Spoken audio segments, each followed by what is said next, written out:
தமிழ் திரைப்பட தயாரிப்பாளர்களோட தேர்தல் சமீபத்தில் நடந்துச்சுங்க. இதில் விஷாலோட நம்ம அணி டீம் 478 வாக்குகள் பெற்று அமோகமாக வெற்றி அடைஞ்சிருச்சுங்க. துணைத் தலைவர்களாக நம்ம கௌதம் வாசுதேவ் மேனனும் பிரகாஷ் ராஜும் செலக்ட் ஆகியிருக்காங்க. செயலாளராக KE ஞானவேல் ராஜாவும் பொருளாளராக SR பிரபுவும் செலக்ட் ஆகியிருக்காங்க. தயாரிப்பாளர் சங்கத்தில் மொத்த உறுப்பினர்களோட எண்ணிக்கை 1212, அதாவது 1212. இந்த தேர்தல் 2 வருஷத்துக்கு ஒரு தடவை தாங்க வரும். இந்த தேர்தலில் ஓட்டு போட்டவங்களோட எண்ணிக்கை மட்டும் 1059.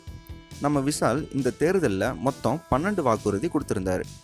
அதை மாதத்துக்கு 1ங்கிற வீதத்தில் 12 மாதத்துக்கு 12ன்னு, அதாவது ஒரு வருஷத்துக்குள்ளே இந்த வாக்குறுதியை முடிக்க போகிறோம்னு சொல்லியிருந்தார். அதில் முக்கியமான ஒன்று தாங்க இந்த தமிழ் ராக்கர்ஸ் குரூப். அவங்க பண்ணுற இம்சையினால் சினிமா துறையே அப்படியே ஆடி போயிருக்குன்னு தாங்க சொல்லணும். சரி, விஷயத்துக்கு வருவோம். இந்த தமிழ் ராக்கர்ஸ் கேங்கை கூண்டோட அழிப்பேன்னும் உங்களுக்கு ஆப்பு ரெடியாக இருக்குடா அப்படின்னும் பகிரங்கமாக அறிவிச்சிருக்காரு நம்ம விஷால்.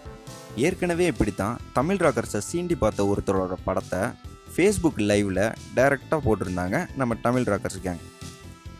ஸோ நம்ம விஷால் தமிழ் ராக்கர்ஸ் டீமை தம்சம் பண்ணுறாரா இல்லையா அப்படிங்கிறத பொறுத்து இருந்து பார்ப்போம். மேலும் சினிமா செய்திகளை பற்றி தெரிஞ்சுக்கிறதுக்கு எங்கள் சினி ரோல் சேனலை சப்ஸ்கிரைப் பண்ணுங்கள்.